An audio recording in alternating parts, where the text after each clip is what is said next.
le cadre des universités des maires, un petit peu perturbé cette année avec l'apparition du Covid. Donc, effectivement, on avait à l'origine prévu de faire une journée complète début septembre en présentiel pour pouvoir évoquer un certain nombre de sujets qui peuvent intéresser bien entendu les nouveaux élus, mais aussi les anciens élus, parce qu'une petite remise à niveau, c'est toujours intéressant. Donc, il y a déjà eu une première réunion en visioconférence qui s'est tenue au mois de septembre sur les pouvoirs de police du maire. Donc, aujourd'hui, on va vous parler plus particulièrement du fonctionnement du conseil municipal. Et pour votre information, il y aura encore 2 autres réunions en visioconférence qui sont prévues jusqu'à la fin de l'année. La prochaine va arriver très vite puisqu'elle va être le jeudi 5 novembre après-midi. Donc, pareil, 14h, 15h30. Et le thème sera l'urbanisme réglementaire. C'est une réunion qui sera animée par l'Ordre des géomètres. Donc ça, vous allez recevoir là, début de semaine prochaine, sur le même principe, le lien pour vous inscrire et dans un deuxième temps, vous recevrez le lien pour vous connecter pour la réunion, sur le même principe que ce que nous avons aujourd'hui.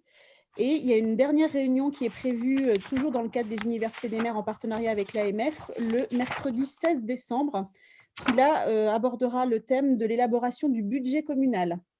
Pareil, de 14h à 15h30. Donc, c'est une réunion qui sera animée par la Banque postale. Voilà, bah, écoutez, je vous souhaite à tous en tout cas une bonne réunion. Ne pas hésiter voilà, après à converser, comme l'a expliqué Nathalie, si vous avez des questions. Et puis, on se retrouve à la fin de la réunion. Excuse-moi Nathalie, pour compléter ton propos sur l'urbanisme réglementaire, on va surtout parler de planification de documents de SCOT, de PLU, PLUI, etc. Et il me semble que tu en as oublié une sur le statut de l'élu le 16 novembre. C'est que j'avais pas la date, en fait, on Ah devait ben se voilà. contacter. Donc, attends, je l'ai. Donc, le 16. OK, Voilà. très bien. Eh bien, bonne réunion. On va laisser la parole à Charlotte. D'accord, merci Nathalie, merci Madame Galland. Bonjour à tous et à toutes et à tous même. Je m'appelle Charlotte Arnaud, donc je suis docteure en droit public et consultante et formatrice pour Mairie 2000. Donc aujourd'hui, une session d'une petite heure où je vais vous faire une présentation du fonctionnement du conseil municipal, des attributions du conseil municipal, mais pas seulement. Et ensuite, une petite demi-heure pour vous permettre donc de poser toute question que vous jugerez utile et d'échanger sur la base de ma présentation. Donc, les objectifs de cette préparation, formation sont de connaître donc, les attributions du conseil municipal, maîtriser le fonctionnement du conseil, les délégations, mais aussi le fonctionnement des commissions municipales, appréhender les différentes décisions prises par le conseil municipal en comparaison de celles qui peuvent être prises par le maire notamment, et enfin appréhender les droits des conseillers municipaux, qu'ils soient majoritaires ou d'opposition. Donc 7 points que nous allons aborder durant les attributions du conseil municipal, l'organisation des différentes délégations, la désignation des délégués dans les organismes extérieurs, que j'aborderai vraiment de manière succincte parce qu'on est tenu par le temps et que chaque organisme extérieur a ses règles particulières, le fonctionnement du conseil municipal et le déroulement des séances, donc vous avez déjà commencé à appréhender concrètement, les commissions municipales, les décisions prises par le conseil et enfin, j'en terminerai avec les droits des conseillers municipaux. S'agissant des attributions du conseil municipal, ces attributions, elles sont réglées, comme à peu près tout en ce qui concerne le fonctionnement du conseil municipal, par le Code général des collectivités territoriales. Alors, c'est un peu lourd, mais je vous ai retranscrit la disposition telle qu'elle. Pourquoi? Eh bien, parce qu'on a là l'essentiel en termes de décisions prises par le conseil municipal. Le Code général nous dit quoi? Il nous dit « Le conseil municipal règle par ses délibérations les affaires de la commune. Il donne son avis toutes les fois que cet avis est requis par les lois, les règlements ou qu'il est demandé par le préfet. Lorsque le conseil municipal, donc régulièrement requis, convoqué, refuse de donner son avis, il peut être passé outre. Le conseil municipal émet des vœux sur tous les objectifs d'intérêt général. Bon, l'idée ici, c'est que le Code général des collectivités territoriales nous indique quels sont les différents types de décisions que peut prendre le conseil municipal, qu'on verra un peu plus tard, les avis, les délibérations, tout d'abord, pardon, les avis et ensuite les vœux, qui sont 3 types de décisions qui ne sont pas dotées de la même force, de la même valeur juridique. Ça, c'est quelque chose qu'il faut savoir. La compétence générale du conseil municipal pour régler les affaires de la commune, elle s'exerce bien évidemment dans les limites donc, de ce que prévoit la loi s'agissant des compétences et attributions du conseil municipal, mais aussi dans les limites de ce que prévoit la loi s'agissant des compétences des autres autorités, à commencer par les attributions du maire, mais aussi celles de l'établissement public de coopération intercommunale qui dispose de ses propres compétences, mais aussi de la région, du département et aussi du représentant de l'État, donc du préfet. Donc, les compétences du conseil municipal, elles s'exercent dans la limite des compétences attribuées aux autres organes. Le conseil municipal, il a 2 fonctions principales. Une fonction qui est essentielle, qui est la fonction délibérative, mais également une fonction qui est tout aussi importante, qui est sa fonction de contrôle. Contrôle de quoi? De l'exécutif local. S'agissant des attributions du conseil, ce qu'on peut en dire, c'est que l'attribution principale du conseil municipal, elle intervient en matière de services publics communaux. Le conseil municipal, il est seul compétent pour créer ou supprimer les services publics, pour en fixer les règles générales d'organisation ou encore pour décider de toute mesure qui porte sur la définition des missions remplies par un service public communal. Donc, on est là vraiment au cœur de ces attributions, les services publics communaux. Par ailleurs, donc je vous l'ai dit, 3 types de compétences, donc délibératives. Le conseil est aussi compétent pour formuler des avis chaque fois que son avis est requis par les lois ou par les règlements. Il est aussi compétent pour formuler des vœux, dont on verra quelle est la nature. Parmi ces autres attributions, il décide, ça fait partie de ses compétences, de la création et de l'implantation des écoles et classes élémentaires et maternelles d'enseignement public, et ce, après avis, évidemment, du représentant de l'État dans le département. Encore une nouvelle attribution du conseil municipal. Autre attribution, le conseil arrête le compte administratif qui lui est annuellement présenté par le maire. Il entend à ce titre, débat et arrête le compte de gestion des receveurs, sauf règlement définitif. Et enfin, compétence du conseil municipal également, c'est lui qui procède à la désignation, vous le savez, des représentants auprès des organismes extérieurs, donc organismes communaux et intercommunaux. Donc, ces compétences du conseil municipal, elles s'exercent dans la limite dévolue aux compétences des autres autorités, parmi lesquelles les attributions du maire. Le maire, il est compétent à 2 titres. Les attributions du maire, elles sont, vous le savez, exercées soit au nom de l'État, soit au nom de la commune. C'est là la double casquette du maire. Le conseil municipal peut décider, par délibération, de déléguer certaines de ses compétences au maire, et toutes les attributions du maire, qu'il s'agisse ou non de compétences propres, s'exercent toujours sous le contrôle du conseil municipal, mais aussi possiblement donc, sous le contrôle du représentant de l'État, donc du préfet. S'agissant des attributions que le maire exerce au nom de l'État, eh bien, elles sont simples. Le maire exerce des attributions qui relèvent de l'autorité judiciaire, essentiellement du procureur de la République. Le maire est à ce titre officier de police judiciaire, il est également officier d'état civil et il participe aux opérations des services judiciaires. Parmi les autres compétences exercées au nom de l'État, eh bien, il publie et exécute les lois et règlements, il légalise les signatures, il organise les élections Il détermine la carte scolaire et procède à l'affichage et à la publicité. Là, on est vraiment sur les attributions exercées au nom de l'État. S'agissant des attributions exercées au nom de la commune, et qui sont celles qui précisément vous intéressent, puisqu'elles sont susceptibles voilà, elles doivent être conciliées ou à tout le moins s'articuler avec les attributions du conseil municipal. Et parfois, elles rentrent en confrontation sur certains sujets. Une attribution générale. Le maire, au nom de la commune, il exécute les délibérations sous le contrôle du conseil municipal et du préfet. Ça, c'est son attribution générale.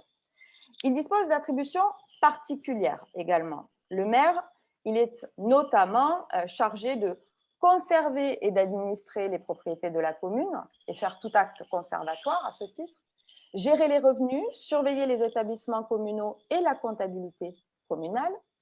Il prépare et propose le budget et ordonnance les dépenses, mais également les impute en section d'investissement, etc. Il pourvoit aux mesures relatives à la voirie communale. Il souscrit les marchés, passe les baux des biens et adjudication des travaux communaux. Il est le représentant de la commune en justice, que ce soit en demande ou en défense. Il prend les mesures nécessaires à la destruction des animaux nuisibles ou encore il procède aux enquêtes de recensement. À noter que l'ensemble de ces attributions du maire, donc particulières, peuvent être évidemment déléguées à des adjoints. Le maire, vous le savez, il dispose également de pouvoirs propres. Ils sont de 3 types. La direction de l'administration communale, c'est un premier pouvoir propre du maire. Le maire, il est seul compétent pour prendre les mesures relatives à l'organisation interne des services de la commune et pour la gestion du personnel communal.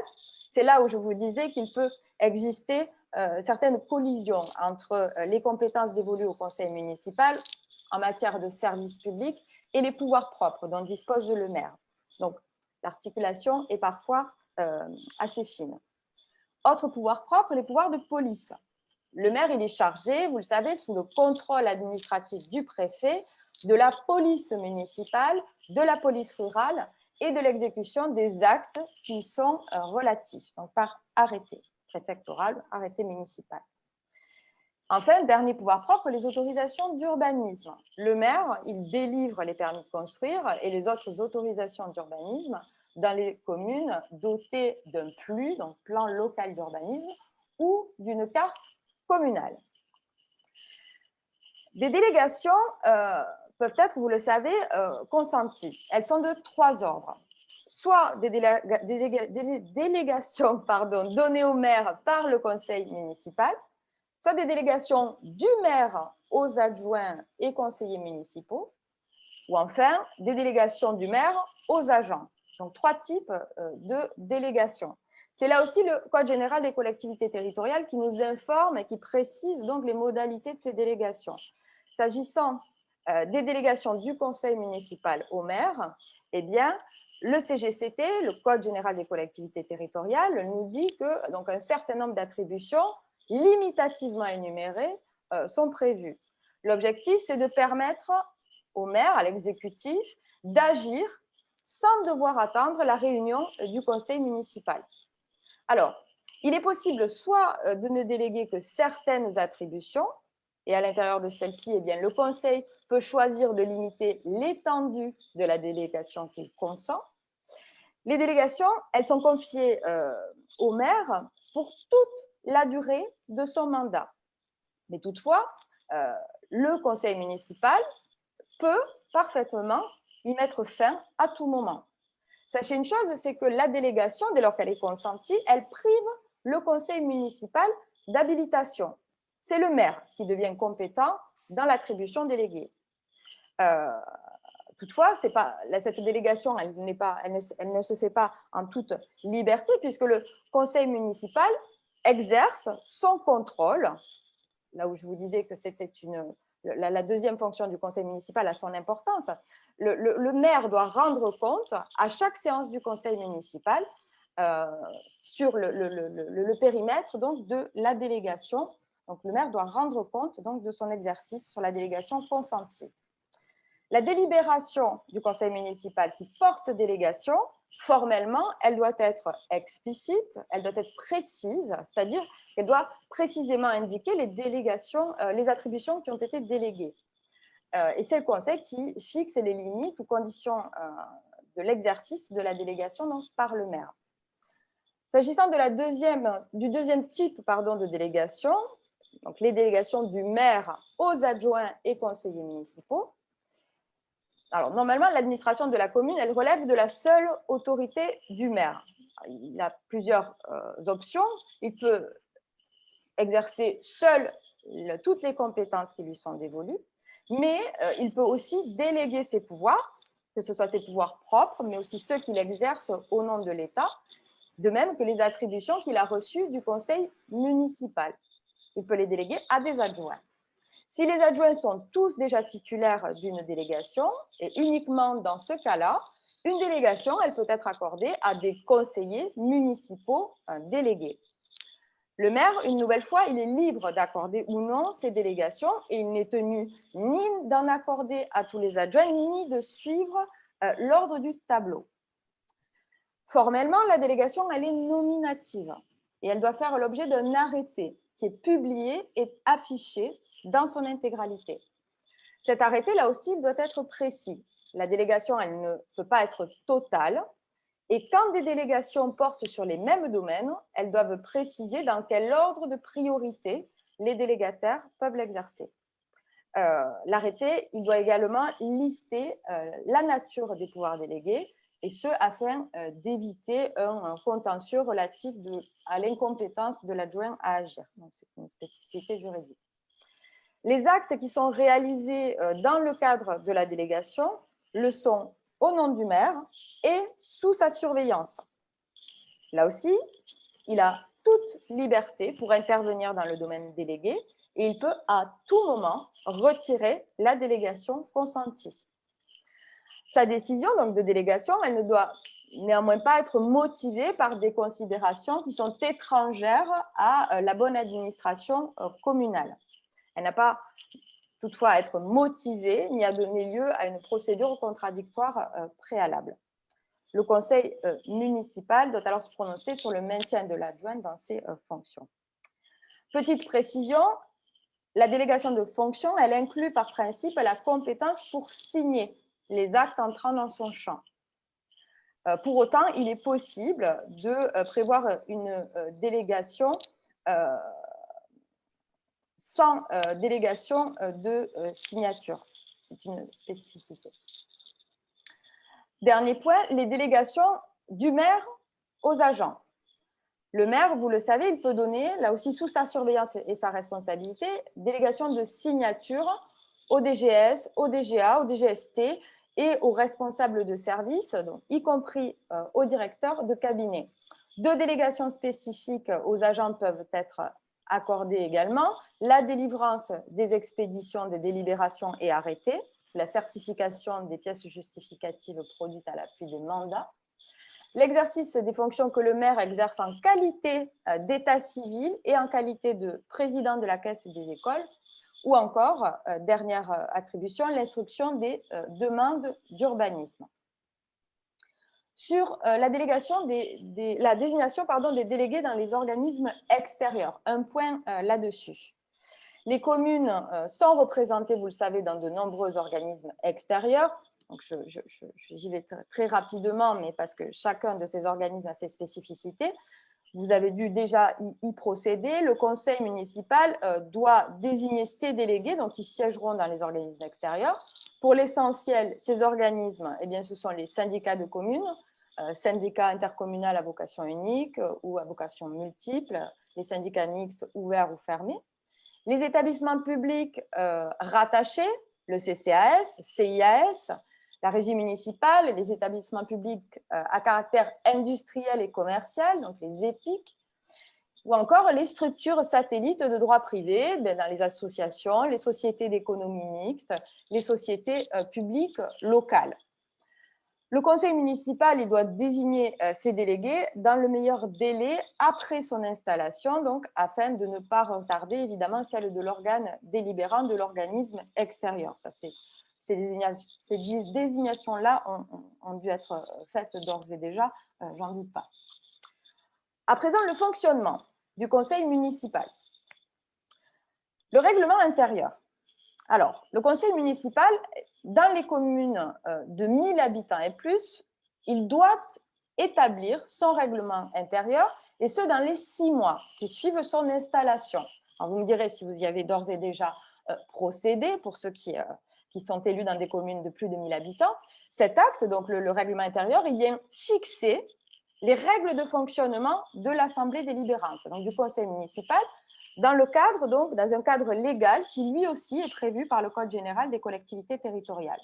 Qu'est-ce qu'il nous dit, le Code? Il nous dit que le règlement intérieur doit comporter un certain nombre d'éléments. Ensuite, il y a des éléments qui sont d'ordre facultatif qui ne sont pas imposés par la loi. S'agissant des mentions obligatoires, le règlement intérieur doit préciser les modalités d'organisation du débat d'orientation budgétaire qui doit se dérouler donc dans les 2 mois avant le vote du budget. Il doit également prévoir les modalités de consultation par le conseil municipal des projets de contrats de service public ou de marché, mention obligatoire là aussi, les règles relatives aux questions orales des conseillers municipaux, à savoir les règles de présentation, d'examen, la fréquence de ces questions orales notamment, les modalités d'expression dans le bulletin municipal des conseillers municipaux qui n'appartiennent pas à la majorité municipale. On verra ça s'agissant des droits de l'opposition. Le règlement intérieur doit également fixer les règles de présentation et d'examen de la demande de constitution d'une mission d'information et d'évaluation. Ça concerne les communes de 50 000 habitants et plus. Je doute que vous soyez concernés. S'agissant des mentions qui ne sont pas imposées par la loi, qui sont facultatives, le règlement intérieur, il peut également prévoir les conditions dans lesquelles le public ou la presse peuvent assister aux séances du conseil municipal. Il peut aussi prévoir les conditions dans lesquelles les conseillers prennent la parole durant le conseil municipal. Les conditions dans lesquelles les fonctionnaires municipaux peuvent assister aux séances et intervenir dans le cours des débats. Autre possibilité, il peut prévoir les conditions dans lesquelles définir la procédure de présentation et de discussion des résumés oraux du dossier, le temps de parole dédié, etc., etc. Enfin, le règlement intérieur doit prévoir la composition et les règles de fonctionnement des commissions municipales chargées d'étudier les dossiers avant leur inscription à l'ordre du jour. Je vais vous en parler de ces commissions. Et enfin, il ne peut prévoir, sachez une chose, s'agissant de la valeur juridique, la nature juridique de ce règlement intérieur, le règlement, il peut être contesté, déféré devant le tribunal administratif. D'où l'importance de bien prévoir, donc de bien inscrire dans votre règlement intérieur les mentions qui sont imposées par le Code général des collectivités territoriales et d'être vigilant sur son contenu. La jurisprudence administrative a eu à connaître de mentions qui sont illégales au sein du règlement intérieur. Sur la convocation et l'ordre du jour, le Conseil, vous le savez, il se réunit une fois par trimestre. La convocation, elle est faite par le maire. Elle indique les questions portées à l'ordre du jour. Elle est mentionnée au registre des délibérations, affichée ou publiée. Et elle est transmise, c'est une nouveauté, de manière dématérialisée ou, mais si les conseillers municipaux en font la demande, par écrit, donc à leur domicile ou à une autre adresse. Mais le principe, c'est celui d'une transmission dématérialisée. Dans les communes de plus de 3 500 habitants, la convocation, elle doit être impérativement accompagnée d'une note explicative de synthèse sur les affaires qui sont soumises à délibération. Le délai de convocation, il est variable en fonction de la démographie de votre commune. 3 jours francs avant la date du conseil pour les communes de moins de 3 500 habitants. 5 jours francs dans les communes de plus de 3 500 habitants. Sachez qu'en cas d'urgence, ce délai, il peut être abrégé donc à 1 jour franc. C'est une possibilité légale là aussi. Toute convocation doit être rendue publique, c'est-à-dire qu'elle doit en être portée mention au registre des délibérations, donc est affichée ou publiée. S'agissant de l'ordre du jour, celui-ci doit être rédigé de façon claire et précise. Il doit être mentionné sur les convocations adressées aux conseillers municipaux. C'est le maire qui a la maîtrise de cet ordre du jour et la demande d'inscription d'une affaire doit être adressée par écrit au maire avant l'envoi des convocations. Néanmoins, vu qu'il a la maîtrise de l'ordre du jour, eh bien, le maire apprécie seul de l'opportunité d'inscrire ou non l'affaire souhaitée par le conseiller à l'ordre du jour. Sur la présidence, la police, le quorum et le secrétariat. Sur la présidence, là aussi, la présidence du conseil municipal, elle appartient au maire ou à celui qui le remplace. C'est lui qui ouvre la séance, c'est lui qui dirige les débats et c'est lui qui les déclare clos lorsque l'ordre du jour est épuisé. Deux exceptions, évidemment, l'élection du maire et l'adoption du compte administratif où la présidence n'appartient pas au maire. Sur la police, c'est le maire également qui dispose de la police de l'Assemblée. C'est lui qui dirige les débats. Il a donc tout pouvoir pour faire expulser de l'auditoire ou arrêter tout individu qui troublerait l'ordre public à l'occasion donc du conseil municipal. En cas de crime ou de délit, ça peut paraître un peu bizarre de l'évoquer comme tel, mais le maire a l'obligation, c'est un impératif, d'adresser procès verbal et de saisir immédiatement le procureur de la République. Donc, obligation de signalement à l'autorité judiciaire. Je vous rappelle qu'il a la qualité d'officier de police judiciaire. S'agissant du quorum, le maire procède à l'appel nominal des conseillers municipaux afin de noter les présents, les excusés et ceux qui ont reçu délégation de vote. Au début de chaque séance, le maire doit s'assurer que le quorum est atteint. Le conseil municipal, il ne délibère, vous le savez, il ne délibère valablement que si la majorité des membres en exercice est présente. Pour la détermination de ce quorum, seuls comptent les conseillers effectivement et physiquement présents à la séance. Le quorum, il est atteint si le nombre de conseillers en exercice présents à la séance est supérieur à la moitié du nombre des membres en exercice du conseil municipal. Parmi les usages, eh bien, il est d'usage de débuter la séance du conseil municipal par l'adoption du procès verbal de la séance précédente. Le secrétariat de séance, sur ce point, eh bien, c'est le conseil municipal qui nomme un ou plusieurs secrétaires de séance. Le conseil peut également désigner un ou plusieurs auxiliaires à ces secrétaires de séance. Ça peut être le DG ou le DGA, par exemple.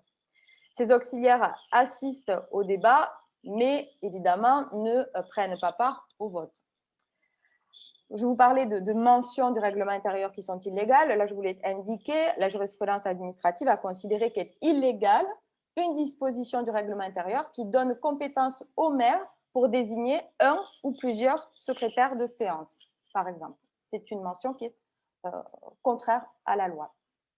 Sur le déroulement des séances et le vote, les débats du conseil municipal, vous le savez, ils sont publics et ils peuvent être retransmis, ça nous intéresse particulièrement en période de Covid, par des moyens de communication audiovisuelle. Le public, il doit s'abstenir de toute intervention ou toute manifestation. Alors, il existe des exceptions à la publicité des débats. À la demande de 3 membres ou du maire, le conseil peut décider, sans débat, mais à la majorité absolue des membres présents ou représentés, de se réunir à huis clos. Une délibération prise à huis clos, sans que le conseil municipal l'ait décidé préalablement, est bien évidemment illégale. Le vote préalable du conseil municipal, donc sur la décision de se tenir à huis clos, il est donc indispensable, d'accord? Sinon, c'est parfaitement illégal. Sur le déroulement de la séance, le président, il peut décider de la suspension de la séance sans que ça n'entache les délibérations d'illégalité, mais sous réserve qu'elle soit de courte durée, d'accord? Si la suspension n'est pas de courte durée, ça équivaut donc à une clôture, il faut à nouveau reconvoquer l'Assemblée. S'agissant du vote et du calcul de la majorité, les délibérations du Conseil, elles se prennent à la majorité absolue des suffrages exprimés, soit plus de la moitié. Les bulletins blancs et les abstentions ne sont pas comptabilisés dans les suffrages exprimés. On a 3 modes de scrutin. Le scrutin ordinaire à main levée ou par assis levé. Premier mode de scrutin. Le scrutin public qui a lieu à la demande du quart des membres présents au conseil municipal, soit par bulletin écrit, soit par appel nominal. Là, le registre des délibérations doit comporter le nom des votants ainsi que l'indication du sens de leur vote. Et enfin, dernier mode de scrutin, le scrutin secret, qui a lieu cette fois-ci lorsque un tiers des membres présents le réclament ou s'il y a lieu de procéder à une nomination ou à une présentation. En cas d'absence, un membre du conseil municipal, vous le savez, il peut donner pouvoir à un autre membre du conseil pour voter en son nom. Un même conseiller, par contre, ne peut pas être porteur de plus d'un pouvoir. Ce pouvoir, il est valable pour 3 séances consécutives, sauf évidemment s'il y a maladie dûment constatée. Les délibérations, elles sont prises. Oui, Nathalie. Charlotte, pardon de vous couper. Il y a 2 petites choses. Oui. Il y a un petit bruit. Alors, j'ai testé, j'ai coupé les micros de tout le monde. Il me semble que ça vient de votre micro. Oui, alors, voilà. Quand vous bougez, il y a un petit bruit de fond qui, pardon de vous le dire, est un petit peu désagréable. Alors, je pense que si ça l'est pour moi, ça doit l'être pour les autres. On va faire 2 tentatives. Une tentative sans micro. Est-ce que vous m'entendez suffisamment? Sinon, je teste ma deuxième paire de... Allez-y. Alors. Est-ce que c'est mieux avec celui-ci?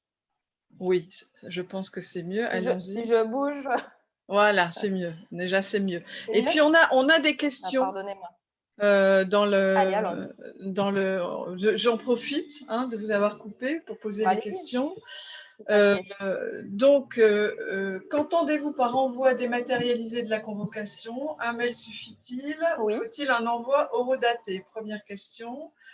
Deuxième question, le huis clos fait-il l'objet d'une délibération? Oui. Alors, sur l'envoi dématérialisé, me semble-t-il.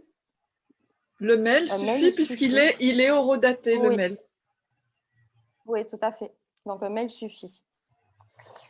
S'agissant du huis clos, est-ce qu'une délibération doit intervenir? Non, dès lors que les modalités de vote imposées par le Code général des collectivités territoriales sont respectées. C'est bon. On continue? Oui. À moins qu'il y ait d'autres questions, je ne sais pas. Oralement ou pas? Non? Alors, on y va, on continue. Pardon pour ce petit interlude. Non, vous auriez dû me le dire, il n'y a pas de problème. Excusez-moi pour le bruit de fond. Donc, un pouvoir, il n'est valable que pour 3 séances consécutives, sauf évidemment en cas de maladie.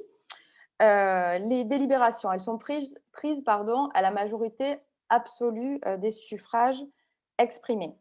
En cas de partage des voix, la voix du président, elle est prépondérante, sauf dans le cas d'un scrutin secret. Elles doivent être signées par tous les membres présents à la séance. À défaut, mention en est faite de la cause ayant empêché le ou les conseillers municipaux de signer.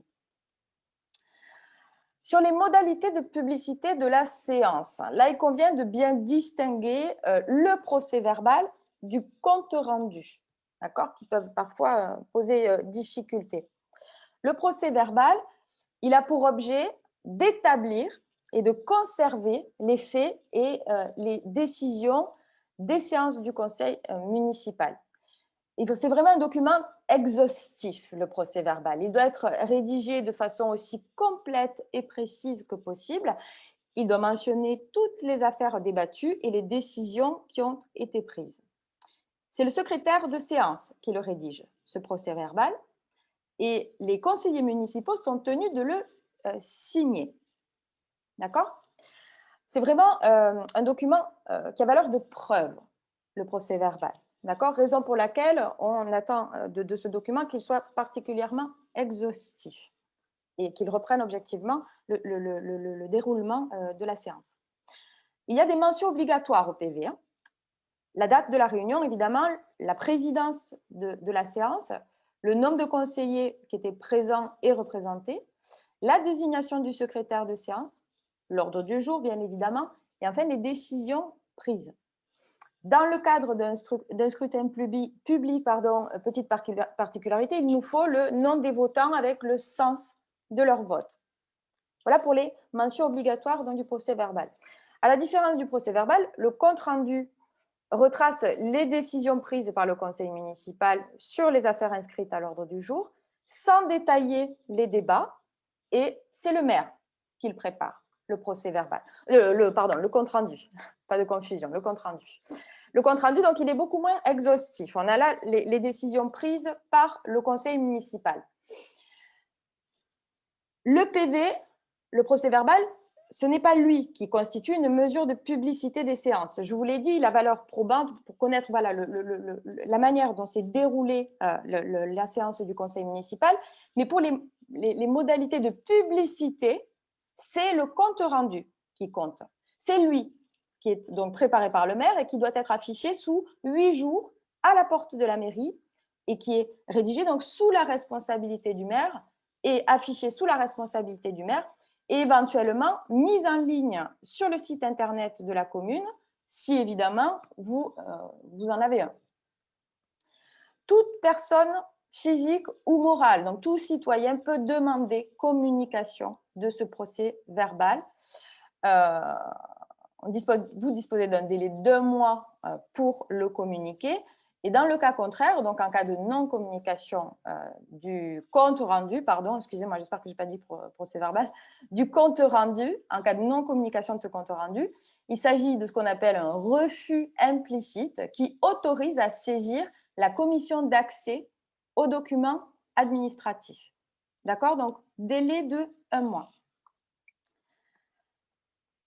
Un point sur la démission d'un conseiller est déclaré démissionnaire par la juridiction administrative tout membre d'un conseil municipal qui, sans excuse valable, a refusé de remplir une des fonctions qui lui sont dévolues par les textes en vigueur. Le refus peut résulter soit de l'abstention persistante après avertissement du maire, soit d'une déclaration expresse adressé, donc acquis de droit ou rendu public par son auteur. Le démissionnaire, donc l'élu déclaré démissionnaire, il ne peut être réélu avant le délai de 1 an. Donc la démission des membres du conseil municipal doit être adressée au maire. Elle est définitive dès sa réception par le maire, lequel en informe aussitôt le préfet. S'agissant donc d'un cas assez peu courant, la dissolution du conseil municipal, celle-ci ne peut intervenir que par décret motivé pris en conseil des ministres. Les commissions maintenant.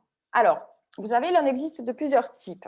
On a d'une part les commissions municipales, on a les commissions d'appel d'offres qui donc ont un fonctionnement différent, puisqu'elles ne sont pas instituées pour les mêmes raisons, donc elles sont régies par des dispositions particulières.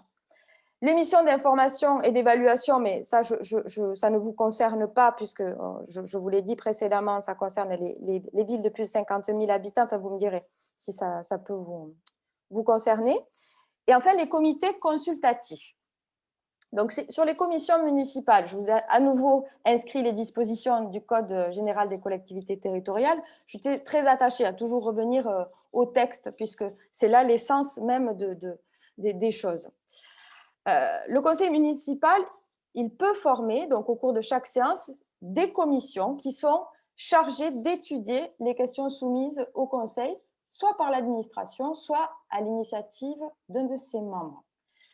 C'est donc au conseil municipal, c'est une compétence qui lui est propre, qu'il revient de décider de créer ces commissions municipales.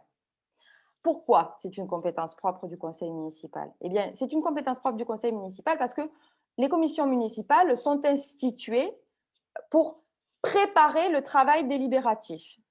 Et qui dispose de la compétence, de la fonction délibérative? C'est le conseil municipal. Donc, c'est à lui qu'il appartient de créer ces commissions en propre. Le maire, il a donc dans cette configuration compétence liée à la décision de l'Assemblée délibérante. Donc, il est tenu de suivre. Ces commissions municipales, ce sont des commissions d'études. Elles émettent des avis et elles peuvent formuler donc des propositions, mais elles ne disposent d'aucun pouvoir propre. Seul le conseil municipal est compétent pour régler par délibération les affaires de la commune. Donc, les commissions prennent des avis. Le conseil municipal délibère. D'accord? Un mot là-dessus. Il revient donc au conseil municipal de fixer dans le règlement intérieur du conseil le nombre des commissions qu'il souhaite créer. On a des questions là. Est-ce qu'on les prend maintenant? Comme vous voulez, si elles concernent les commissions. Parce qu'il y en a quand même pas mal. Hein. Allez, allons-y. Il y en a même beaucoup. Ouh là là. Alors, le procès-verbal est joint. Est-ce que vous les voyez, les questions, Charlotte? Non. Alors, le procès-verbal est joint dans un registre à cet effet avec les observations du secrétaire, point d'interrogation. Est-ce que les observations du secrétaire doivent figurer dans le procès-verbal? Oui. OK. La secrétaire de mairie n'a donc pas à rédiger le PV. Bon, bah ça, on y a répondu. Oui. Si on affiche le PV à la place d'un compte-rendu, est-ce gênant? Oui. Eh oui, tout à fait. Il faut que ce soit exhaustif. Non, c'est le compte rendu qui doit être affiché. Le PV est le plus exhaustif. D'accord? Le PV est le plus exhaustif, mais c'est le compte rendu. C'est pas légal pour la bonne et simple raison que c'est pas la même personne qui le rédige, c'est pas la même personne qui en a la responsabilité. Le compte rendu, il est élaboré par le maire et sous sa responsabilité. Donc, c'est bien le compte rendu qui est une modalité de publicité et c'est le compte rendu qui doit être affiché. Et qui doit être exhaustif, du coup. Non, il ne mentionne que les décisions qui ont été prises. D'accord, bon. C'est une modalité de publicité seulement, le compte rendu. OK. Alors, ensuite, on a, ce n'est donc pas la secrétaire de mairie de Melun. Si aucun compte rendu n'est fait, quelles conséquences? Si aucun compte rendu n'est fait,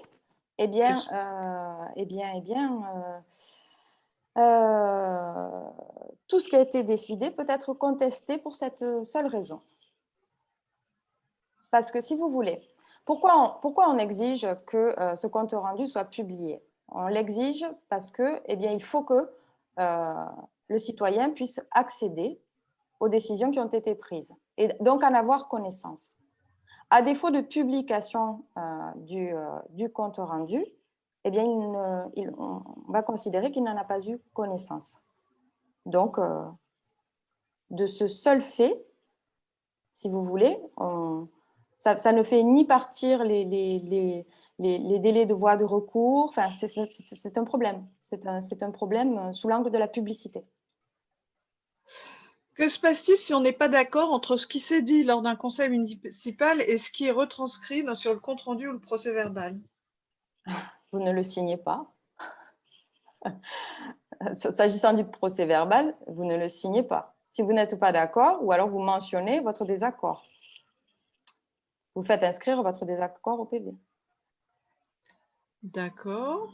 Bon, sinon, il ne se passera rien de particulier. Non. Bien. Le maire doit-il signer la convocation papier et ou dématérialisée? Est-ce qu'il doit apposer sa signature? Oui, est-ce qu'il doit la signer? que ce soit par... De toute façon, maintenant, il me semble que la voie dématérialisée est la voie principale. Oui, tout à fait. C'est la voie principale désormais. Donc, le principe, c'est la voie dématérialisée, l'exception, le papier. Est-ce qu'il doit apposer sa signature? Je vous dirais que oui. Après, est-ce que c'est une formalité légale? Je l'ignore. Mais c'est lui qui est chargé d'assurer de procéder aux convocations. Donc, j'imagine que oui. Alors, est-ce Ça, qu'on a d'autres questions? Je crois que j'ai fait le tour. S'il en manque, n'hésitez pas à nous interrompre. quand vous parlez du compte rendu, voilà. ce sont les observations lors du débat prises par le secrétaire de séance. Non, non, non. Vraiment, il faut que vous distinguiez le procès-verbal du compte rendu. En séance, vous n'allez parler que du procès-verbal. C'est le procès-verbal qui retranscrit l'intégralité des débats, qui est vraiment le document probant. D'accord, pour vraiment détailler tout ce qui s'est passé en séance. Le compte rendu, c'est le moyen, l'instrument pour rendre public, pour ceux des citoyens qui n'auraient pas assisté donc, à la séance du Conseil, de rendre public les décisions qui y ont été prises. D'accord? Donc, il faut bien les distinguer. La fonction n'est pas la même. La fonction n'est pas la même. C'est pour ça qu'on n'a pas les mêmes exigences en termes d'exhaustivité du document.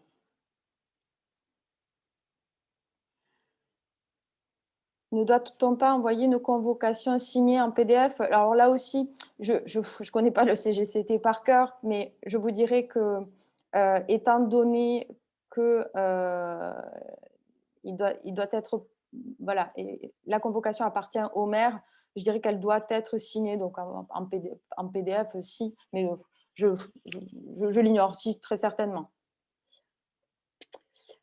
Sous quelle forme le PV doit-il être rédigé, manuscrit ou tapé à l'ordinateur?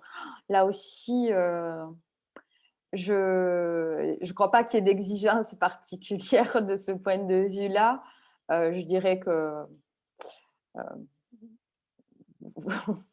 vaut mieux abandonner la forme écrite pour une meilleure compréhension et intelligibilité du document. Je sais que ça peut en gêner certains, mais encore une fois, il n'y a pas d'exigence légale de ce point de vue-là. Et les secrétaires de mairie doivent souvent voir toujours rédiger le compte rendu et ou PV alors qu'elles n'étaient pas présentes en séance. C'est très problématique. Je confirme. Je confirme. Oui, effectivement. Alors, surtout pour le PV, je vous dirais. Surtout pour le PV, parce qu'on peut considérer que si le PV est correctement rédigé, si on n'a pas assisté à la séance et qu'il appartient à la secrétaire de rédiger le compte rendu à la demande du maire à l'issue, si le PV est exhaustif, ce n'est pas grave. Elle n'aura pas de difficulté à établir le compte rendu qui ne doit contenir donc les décisions qui ont été prises. Par contre, pour le procès-verbal, ça me paraît problématique que ce soit rédigé par quelqu'un qui n'a pas assisté à la séance. Et d'ailleurs, je ne vois pas vraiment comment on peut rédiger un procès-verbal sans assister à la séance. C'est bon? Je continue? Oui? Allez, allons-y. Donc voilà, ces commissions municipales, je reprendrai après les questions si vous le voulez bien. Donc ces commissions municipales, donc elles sont instituées par le conseil municipal. Elles font donc ce travail en amont donc, des délibérations du conseil municipal. Donc elles émettent des avis.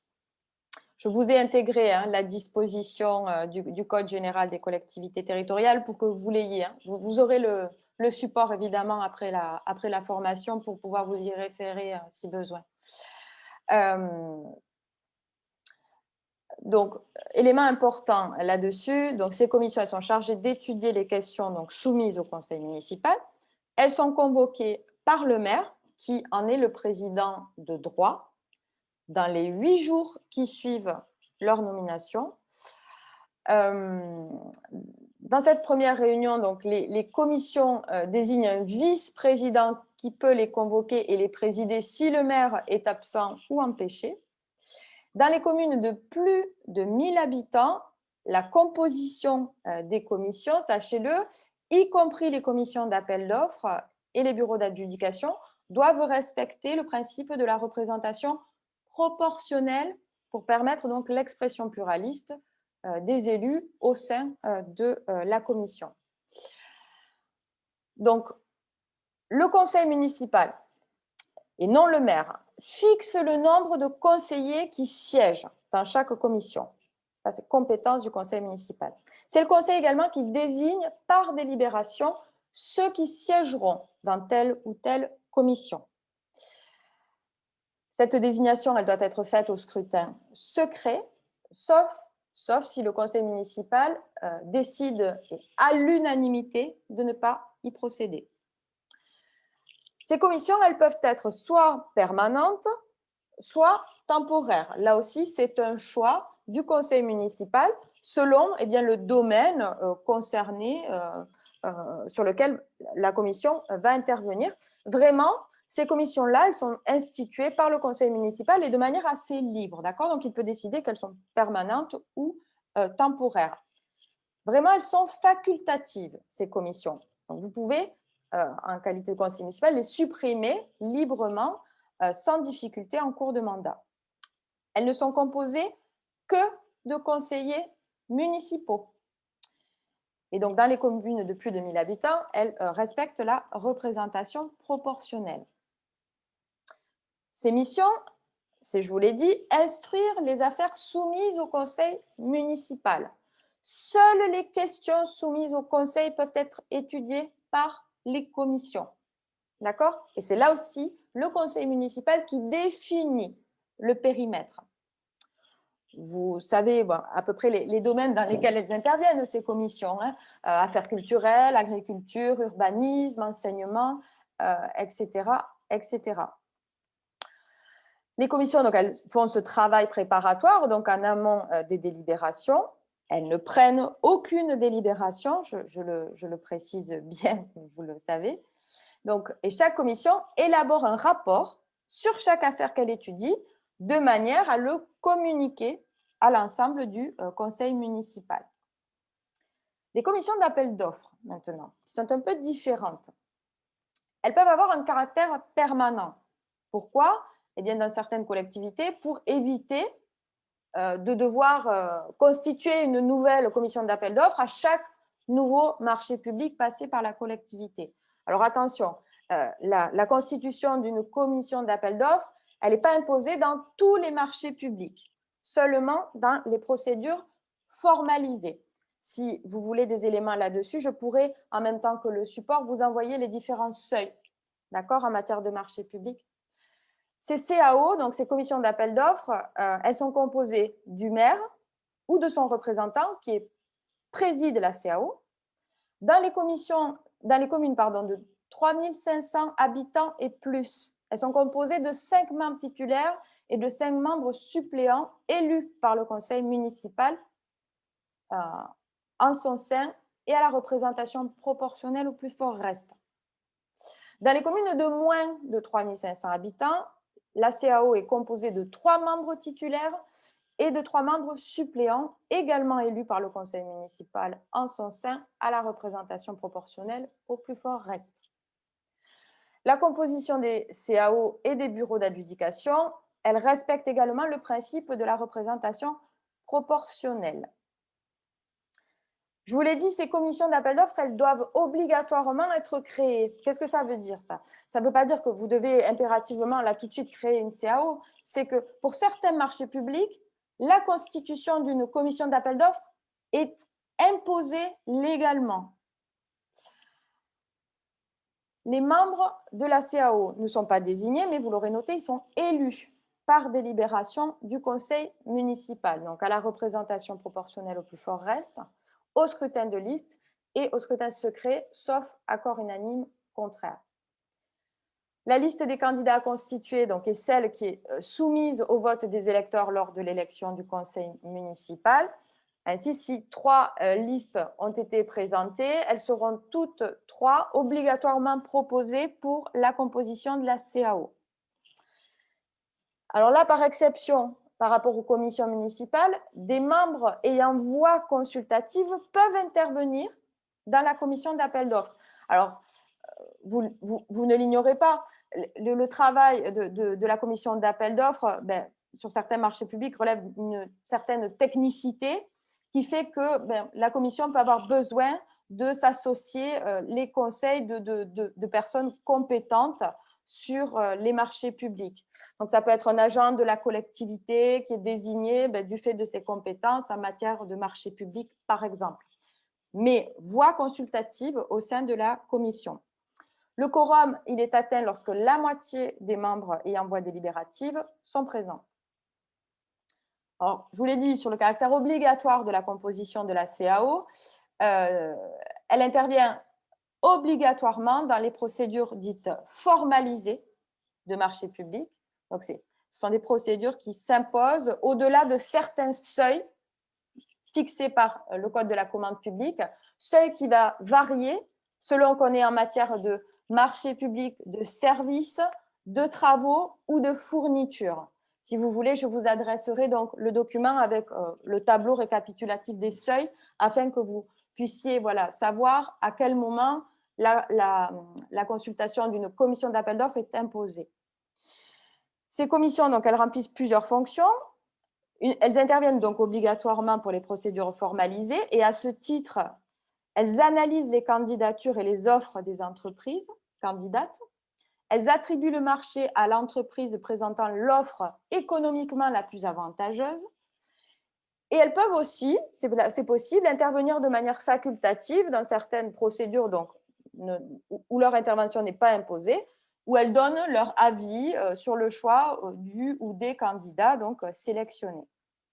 La commission d'information et d'évaluation, je passe parce que vous n'êtes pas vraiment concernés. S'agissant des comités consultatifs, donc on a les commissions municipales, la commission d'appel d'offres et les comités consultatifs.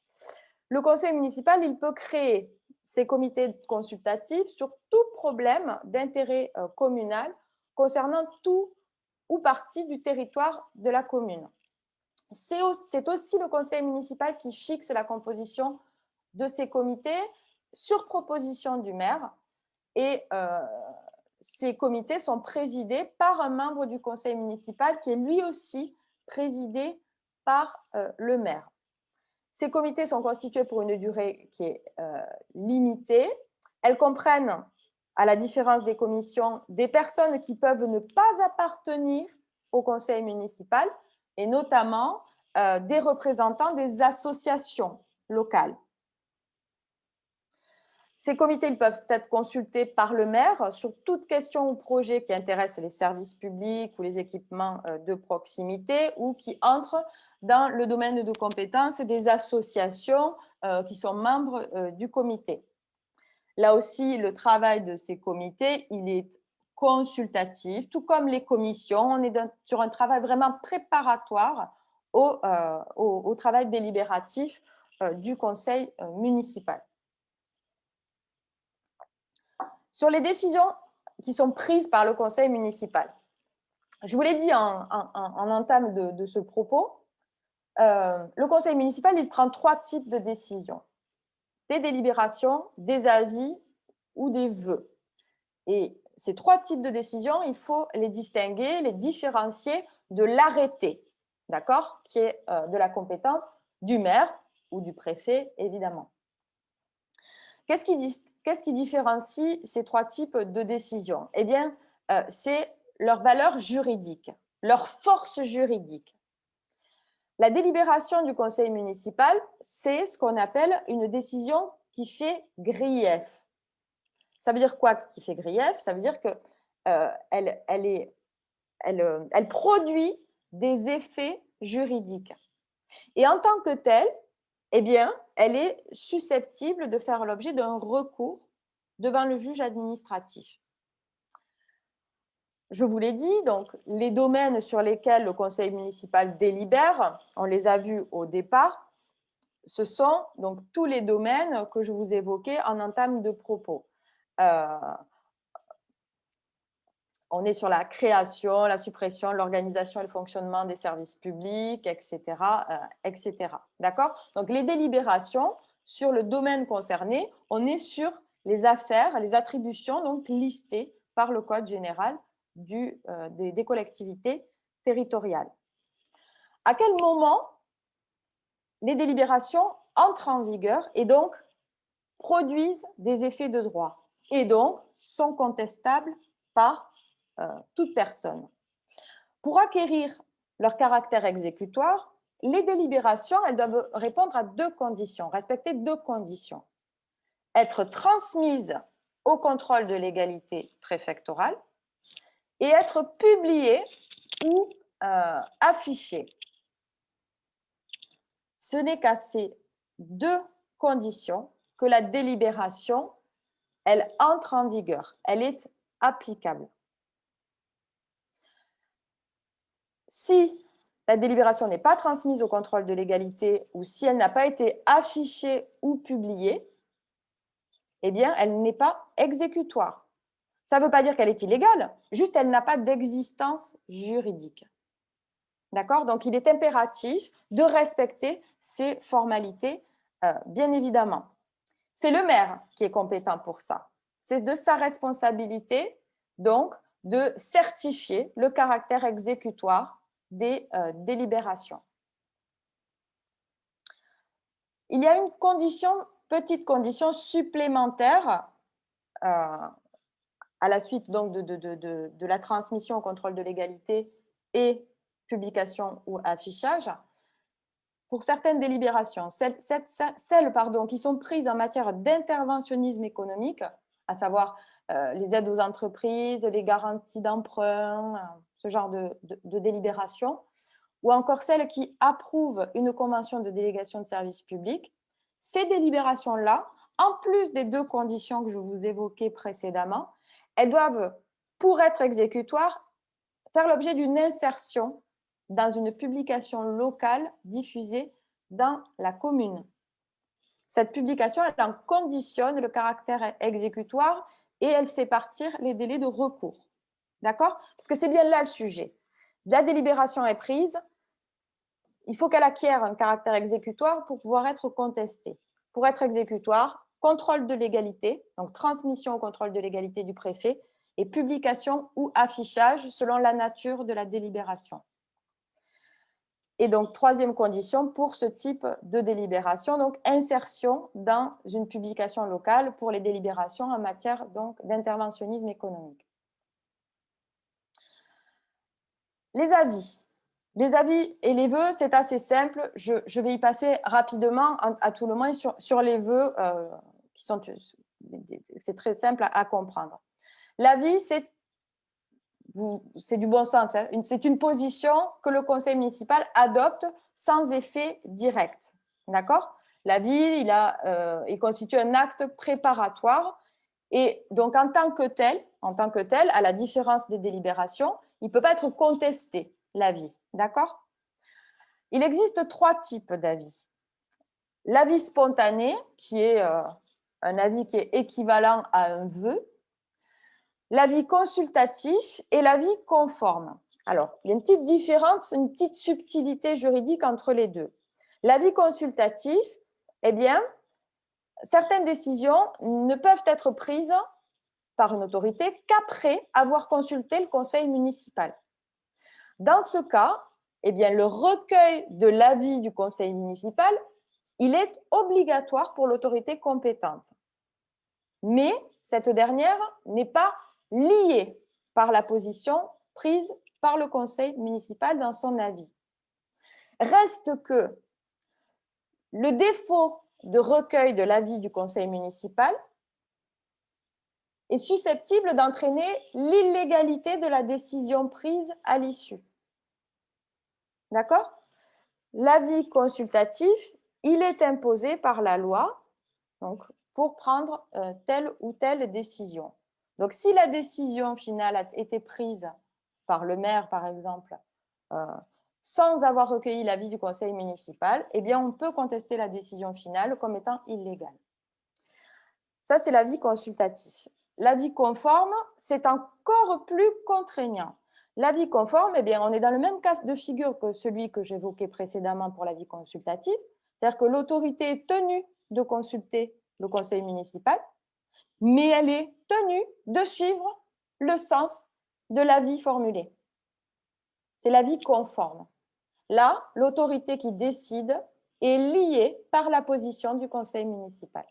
D'accord? Donc, 3 types d'avis qui ont une valeur juridique, une force contraignante distincte. Les vœux, je ne rentre pas dans le détail, vous voyez ce que ça peut être. Voilà, c'est une déclaration, une opinion formulée par le conseil municipal sur telle ou telle question d'intérêt local. Ça n'a pas, alors c'est important hein, sur le plan politique, ça peut l'être, mais juridiquement, ça n'a pas de valeur, ça ne fait pas grief et donc ça ne peut pas être contesté devant les juridictions. Les arrêtés, enfin, les arrêtés, donc, pris par le maire dans le cadre de ses pouvoirs de police ou dans le cadre des compétences qui lui ont été déléguées en début de mandat par le conseil municipal. Il y a 2 catégories d'arrêtés. Les arrêtés réglementaires et les arrêtés non réglementaires.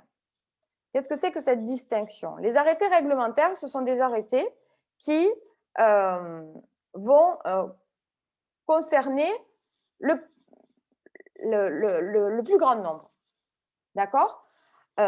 C'est une décision générale et impersonnelle. Elle ne vise personne en particulier, ou elle ne vise, à la différence des arrêtés non réglementaires. Donc, l'arrêté réglementaire, il concerne tout le monde, toute la population de la commune. Exemple, un arrêté qui institue un sens unique dans une rue. Ça, c'est une décision générale et impersonnelle qui va concerner tous les citoyens de la commune. Par opposition aux arrêtés réglementaires et les arrêtés non réglementaires. Là, ce sont des décisions individuelles ou collectives, c'est-à-dire qu'elles vont concerner une personne ou plusieurs personnes nommément désignées. Là, ça peut être par exemple un arrêté de mise en demeure de démolir un bâtiment menaçant ruine et constituant un danger. Dès lors qu'on a l'identification donc nominative d'une ou plusieurs personnes, on est sur un arrêté non réglementaire. Que ce soit pour l'un ou pour l'autre, le maire, il est tenu de motiver. Il est tenu par l'obligation de motivation de ses arrêtés. C'est une exigence qui est légale, là aussi. Il doit motiver toutes ses décisions administratives, le maire, prises donc dans le cadre de ses prérogatives de puissance publique. Toutes doivent être motivées en droit et en fait, afin que la personne destinataire, là où les personnes destinataires, puissent comprendre le sens de la décision. C'est pour ça qu'on a une obligation de motivation. Là, je ne rentre pas dans le détail, je vous ai mis à titre indicatif les actes pour lesquels il existe une obligation de transmission au contrôle de légalité du préfet. Donc, certains actes, c'est là aussi, c'est le Code général des collectivités territoriales qui liste les actes, ceux qui doivent être transmis au contrôle de légalité préfectorale. Donc, ce sont les actes que vous voyez là qui s'affichent, les délibérations du conseil municipal, les décisions prises par délégation du conseil municipal au maire, les décisions réglementaires et individuelles prises par le maire, etc., etc. Tous ces actes-là sont soumis à l'obligation de transmission au contrôle de légalité. Je vous ai aussi indiqué quels étaient les actes qui font exception à cette obligation de transmission. Donc, vous n'avez pas à les transmettre, d'accord? Ceux-là, donc, sont exécutoires sans avoir été transmis au contrôle de légalité. Pour autant, c'est bien le préfet, donc le représentant de l'État, donc il y a cette compétence donc, pour contrôler la légalité, s'assurer que les actes qui sont pris, les décisions qui sont prises, que ce soit des délibérations ou des arrêtés, sont conformes à la loi. C'est le préfet qui dispose de cette compétence. Et donc, il lui est loisible de demander communication de tout acte pris par la commune, y compris ceux qui n'ont pas à lui être transmis de manière obligatoire. Et il dispose aussi donc, du pouvoir de déférer ces actes-là dans les mêmes conditions que les actes transmissibles au tribunal administratif. J'en finirai avec les droits des conseillers municipaux. On prendra ensuite les différentes questions. Sur les droits des conseillers municipaux, vous le savez, les conseillers municipaux disposent d'un droit d'expression. D'accord ? Que recouvre ce droit d'expression ? Eh bien, il touche au droit dont disposent donc les conseillers municipaux au cours des séances sur les questions qui sont portées à l'ordre du jour et mises en discussion. Ce droit, il s'exerce sous le contrôle du maire qui assure donc la direction et la police des débats. S'agissant des questions orales, donc les conseillers municipaux ont le droit d'exposer en séance les questions orales ayant trait aux affaires de la commune. Dans les communes de 1000 habitants et plus, donc je vous l'ai dit, le règlement intérieur doit fixer la fréquence ainsi que les règles de présentation et d'examen de ces questions. À défaut de règlement intérieur, c'est par délibération du conseil municipal que tout ceci est réglé. S'agissant des publications municipales et du droit d'expression au sein de ces publications, dans les communes de 1000 habitants et plus, eh bien, un espace doit être réservé aux conseillers n'appartenant pas à la majorité dans le bulletin municipal. Cette disposition, sachez-le, elle est également applicable au site internet de la collectivité, s'il en existe un. Évidemment, là aussi, un espace d'expression doit être prévu. Autre droit, le droit de proposition. Les conseillers municipaux ont le droit de demander la mise en discussion de toute proposition rentrant dans les attributions du conseil municipal et un vote sur celle-ci. Autre droit, le droit d'amendement, comme toute instance, tout organe délibératif. Le Parlement dispose d'un droit d'amendement, une assemblée délibérante, le conseil municipal dispose d'un droit d'amendement. Ce droit, il est inhérent au pouvoir de délibérer. Il appartient donc à chaque élu local et ne s'exerce qu'à l'égard des délibérations qui sont portées à l'ordre du jour. D'accord ? Donc, il est circonscrit aux délibérations portées à l'ordre du jour, ce droit d'amendement. Sur ces modalités d'exercice, le dépôt des amendements, il a lieu avant la séance ou en séance. Et le conseil municipal a l'obligation d'examiner ces amendements, donc concernant un projet de délibération inscrit à l'ordre du jour. Par contre, chaque amendement ne doit pas nécessairement faire l'objet d'un vote qui est distinct. Sur le droit à l'information, tout membre du conseil municipal a le droit, dans le cadre de sa fonction, d'être informé des affaires de la commune qui font l'objet d'une délibération. Ce droit, il s'applique dans le cadre de la préparation des délibérations. Le conseil municipal adresse au maire une demande de communication de documents, voilà, entrant dans le cadre de travail préparatoire donc, de la séance. Et le maire devra donner les informations sollicitées dans un délai raisonnable. D'accord ? Quand on parle de pièces donc, dont la communication peut être sollicitée, eh bien, il s'agit des projets de délibération, des documents nécessaires pour apprécier le sens des affaires projetées. Ça peut être des études financières, les études techniques, les différents rapports qui ont pu être élaborés, qui sont donc indispensables à la compréhension de la décision. Et j'en finirai donc avec les droits spécifiques à l'opposition. Ils sont de deux ordres. La constitution d'un groupe d'opposition. Un groupe d'élus donc, est constitué, vous le savez, d'au moins 2 personnes. Le conseil municipal, il peut fixer dans son règlement intérieur, c'est là une faculté, un effectif minimum de conseillers pour la constitution d'un groupe d'élus. C'est possible.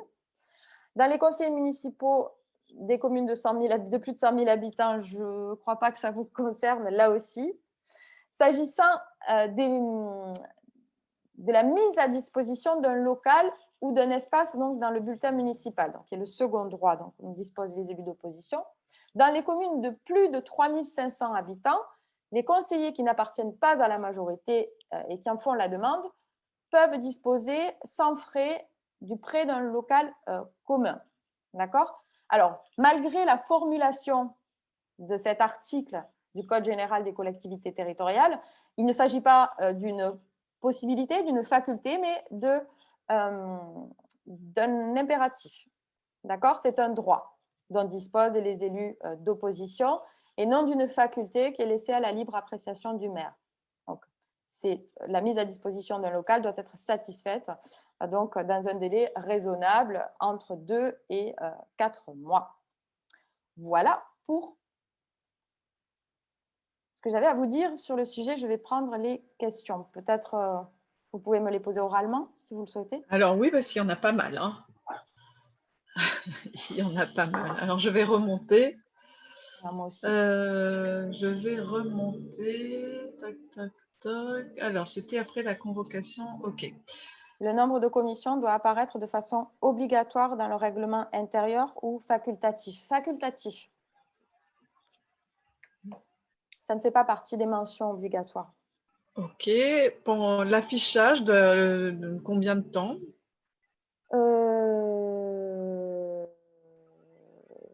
De quoi parle-t-on? Je pense qu'on doit parler de l'affichage du procès-verbal ou du compte-rendu, pardon. 8 jours. 8 jours. Et il doit rester affiché combien de temps? C'est sous 8 jours, mais combien de temps doit-il rester affiché? Je pense que ça doit coller au délai de recours, donc ça doit être... Ah, j'ai un doute. J'ai un doute. On va regarder. J'aurais dit 2 mois, mais je vais regarder. Alors, avis favorable pour une synthèse des champs d'intervention d'une CAO.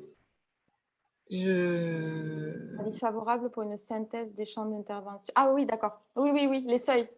Les seuils, c'est ça? Pour que je transmette les seuils. J'essaye de voir.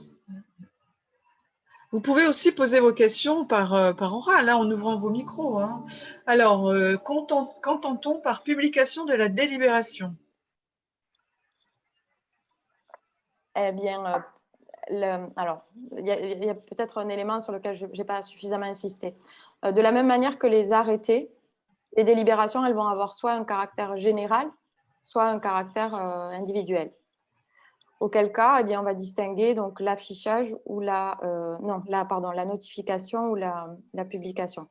La publication, elle se fait au sein du recueil des délibérations. Ce qui permet donc qui ouvre la possibilité pour tout citoyen de pouvoir les consulter. Toujours pareil, hein, l'idée, c'est de pouvoir offrir la possibilité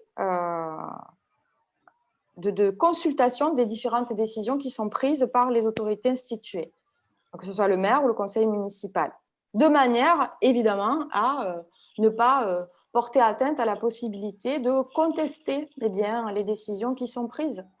Parce que ces décisions-là font grief, donc elles sont susceptibles de concerner tout le monde ou un petit groupe de personnes ou une personne seule. C'est pour ça que les modalités de publication changent. Je ne sais pas si je suis très claire. Et alors, j'ai la réponse, hein, c'est 2 mois, vous aviez raison. Hein. Ouais, c'est les délais de recours, c'est pas étonnant. Ouais. La durée d'affichage. Alors ensuite. Donc afficher sous 8 pendant 2 mois, c'est ce qui correspond au délai de recours, tout à fait. C'est pour ça que je vous disais que c'est très important de publier. Parce que si la décision, elle n'est pas publiée, elle n'est pas contestable. Donc en réalité, bien, ça fait courir d'autant plus les délais de recours. Tant qu'elle n'est pas affichée, elle ne peut pas, les délais de recours ne partent pas, ne commencent pas. Au bout de combien de temps considère-t-on que le contrôle de légalité est acquis? C'est une bonne question. C'est une bonne question. On vous remercie de l'avoir posée. Je dirais même chose. Je dirais 2 mois. Parce que, on va vérifier quand même. je mets bon. Hein? Je suis quand même sur 2 mois. Ah bon, alors ok. Non, mais C'est- comme vous n'aviez pas l'air sûr, donc je… Non, mais parce que c'est logique. Je vais vous dire pourquoi. Parce que, en fait, la délibération devient exécutoire dès lors qu'elle est transmise au contrôle de légalité et donc affichée ou publiée. D'accord ? L'affichage ou la publication donc, permet de faire partir les délais de recours contentieux pour les citoyens, mais la transmission au contrôle de légalité, elle fait aussi partir les délais de recours contentieux. Même chose. Donc, c'est 2 mois.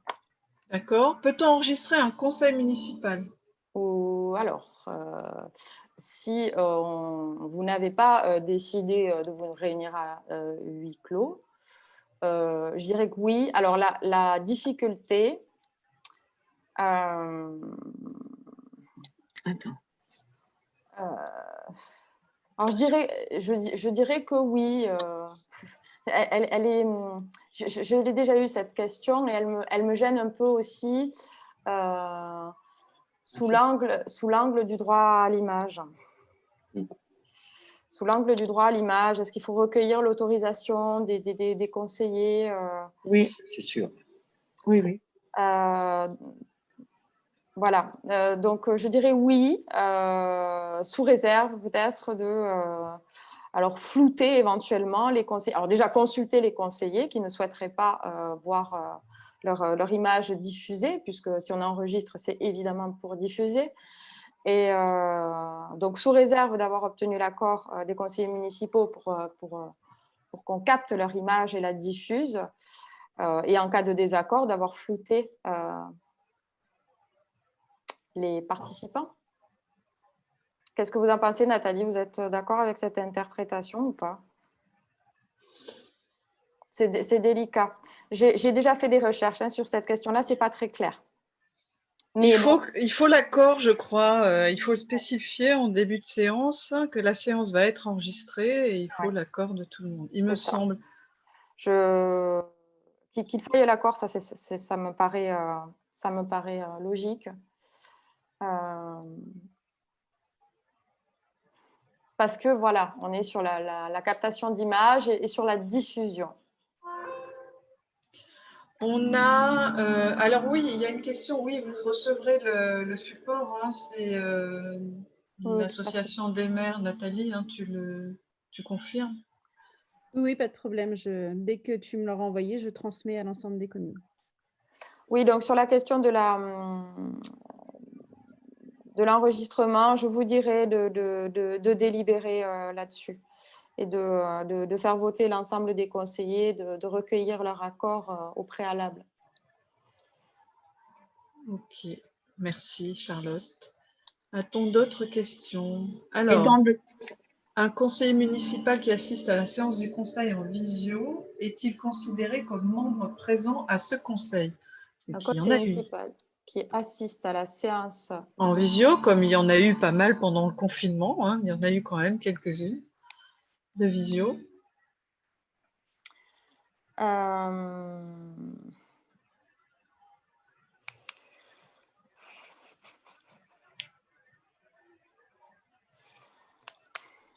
Quelles étaient les règles? Parce qu'il y a eu des règles hein, pendant le confinement qui ont été…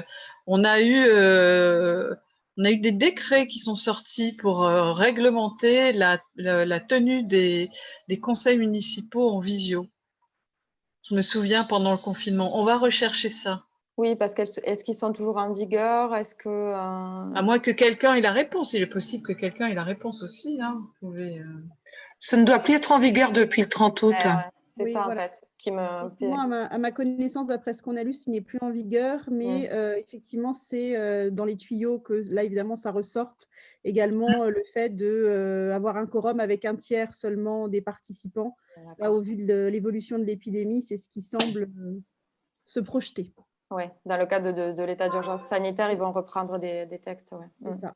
Ouais. C'est là où j'avais un doute aussi. Il me semblait que ce n'était plus en vigueur, en fait, depuis le 30 août. Alors, est-ce qu'on a d'autres questions? Bonjour. Oui, allez-y. Juste pour compléter la question, donc l'élu municipal peut assister donc au conseil en visio et très bien donner son pouvoir à un autre conseiller municipal. Ça, de toute façon, c'est tout à fait possible. Oui, tout à fait. Voilà. Tout à Après, fait. ce qu'on voudrait savoir, c'est effectivement s'il peut voter à distance. C'est ça. Mais c'est des questions qui sont totalement légitimes parce qu'en fait, si ça doit entacher les délibérations d'illégalité derrière, Voilà. ouais, tout à fait. Donc, il faut être vigilant. Je vous regarderai quand même s'il n'y a pas un texte qui est paru, mais je ne l'ai pas vu passer en tout cas. Très bien, merci. Mais est-ce que quand il est en visio, il n'est pas considéré comme présent? Donc, pourquoi donner un pouvoir dans ce moment-là? Alors, jusqu'à présent, jusqu'au 30 août, en fait, ah non, je doute qu'il soit considéré comme étant présent en visio. Jusqu'au 30 août, il me semble que c'était ça. Et oui, mais plus maintenant, justement. Ah non, plus maintenant, bien sûr. Oui, tout à fait. Donc là, maintenant, j'imagine que vous parliez de la situation actuelle. Donc, le fait de donner pouvoir permet de pallier ce laps de temps pendant lequel on n'a pas de texte qui s'applique. Ouais.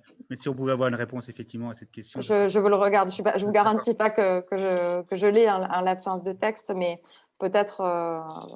bon, je vais vérifier. Très bien, merci.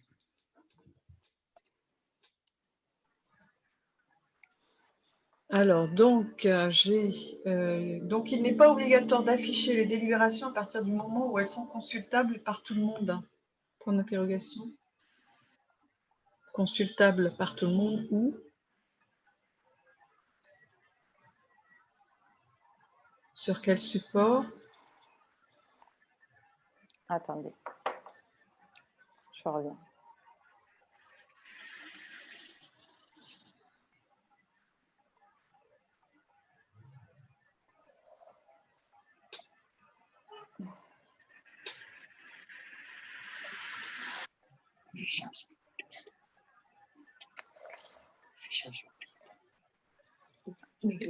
Alors, vous avez cette double exigence, hein. Soit l'affichage, soit la publication, donc pour les délibérations à caractère non individuel. Ce que je vous disais, il y a une distinction, comme pour les arrêtés.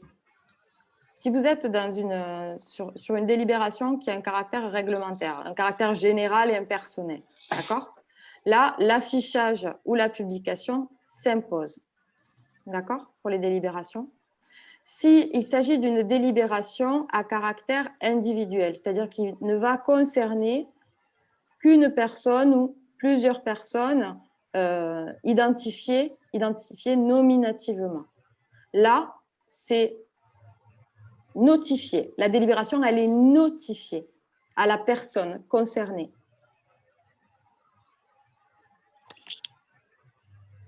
Donc, en gros, il faut afficher les délibérations à caractère général et impersonnel, la plupart des délibérations. La plupart des délibérations, oui. Oui, tout à fait.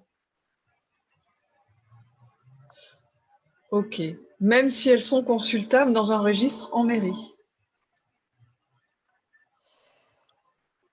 En gros, est-ce que le fait d'être consultable dans un registre en mairie exonère la collectivité de l'afficher?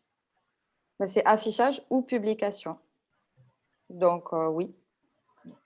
Alors, est-ce que c'est la réponse à votre question? Est-ce que ça équivaut à publication? Dans mon sens, oui.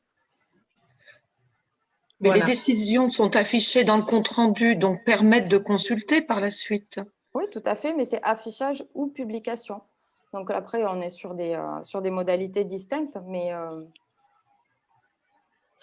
La transcription… Pardon, excusez-moi. Non, c'est bon. C'est trop fort. La transcription de la réunion du conseil municipal par le secrétaire de séance doit-elle être obligatoirement manuscrite? Ça, je ne sais pas. Vous m'avez déjà posé la question et j'avoue que je ne crois pas que ce soit… Mais peut-être que je me trompe. Hein, peut-être que je ne connais pas le texte. Madame Galland, est-ce qu'il y a une exigence particulière si c'est une interrogation comme ça? Alors là, je n'ai absolument aucune idée. Ouais, non, ouais, moi non plus. Moi non plus. Hein, je vous avoue que pas à ma connaissance. Hein, il n'y a pas d'exigence de caractère manuscrit de la transcription. D'autant que lorsqu'on les consulte, elles sont tapées. Oui. Oui. Celles qu'on consulte on a quand même énormément qui sont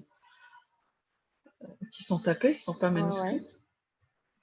Non, je ne crois pas que ce soit. Je ne vois pas comment, à l'heure où on convoque par principe le conseil municipal par voie dématérialisée, qu'on exige par ailleurs un procès-verbal retranscrit de manière manuscrite, ça me paraîtrait un peu alambiqué. Mais donc, je ne crois pas. Je ne crois pas que ce soit une obligation légale. Bien. Alors, est-ce qu'on a encore des questions?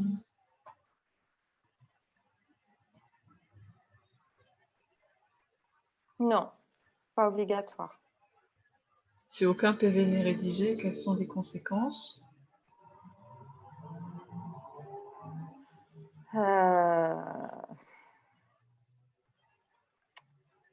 Si aucun PV n'est exigé, quelles sont les conséquences? N'est rédigé, oui.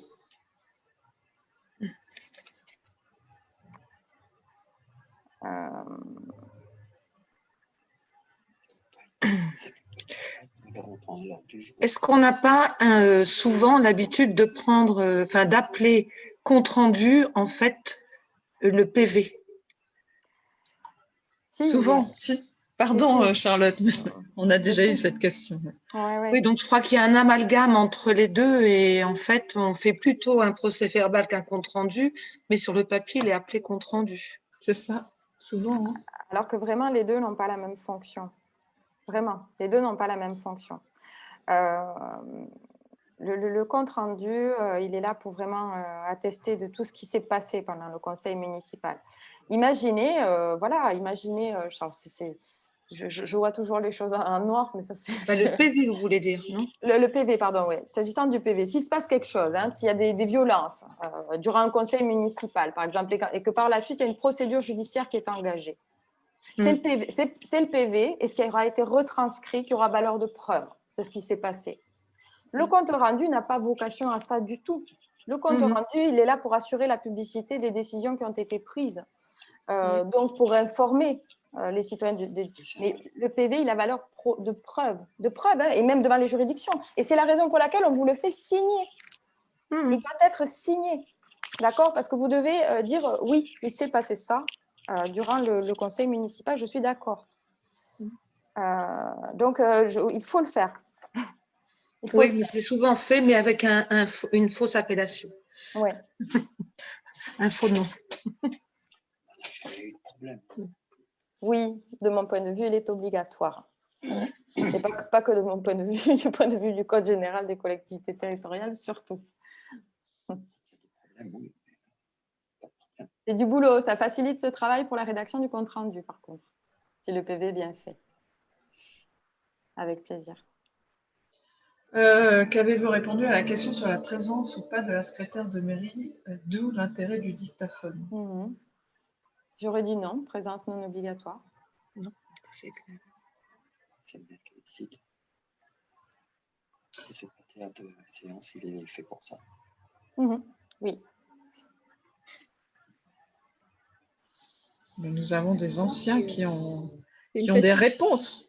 C'est souvent une facilité pour les élus d'avoir la secrétaire, en fait. Mais légalement, effectivement, c'est plutôt le rôle du secrétaire de séance. C'est ça. Alors, a-t-on d'autres questions? Il est 15h41. On en a terminé.